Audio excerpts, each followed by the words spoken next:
Welcome to Burlap Teachers. Enjoy the video. You start by lining up prerequisites. Choose the country where premium is available and get a reliable VPN with strong privacy and a kill switch. Next, clear cookies or use a fresh browser profile so Google won't use your old location. Then create or adjust a Google account that matches the target country's region settings. This helps payment and content checks pass.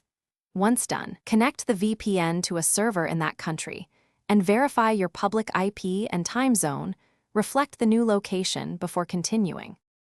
Now you handle the purchase. Make sure your payment method will be accepted in the target country.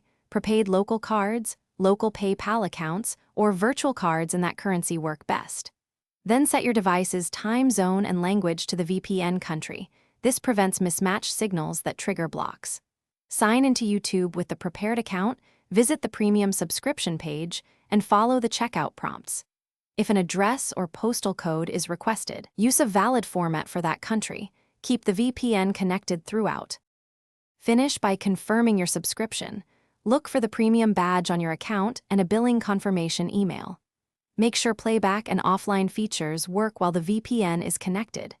If the purchase is blocked or flags appear, pause, clear browser cookies or app data, switch to a different server in the same country, and retry with a fresh payment method. As a key troubleshooting tip, enable the VPN kill switch and test login after a short wait to avoid temporary regional caches causing failures. Thanks for watching. Consider subscribing if this video helped you.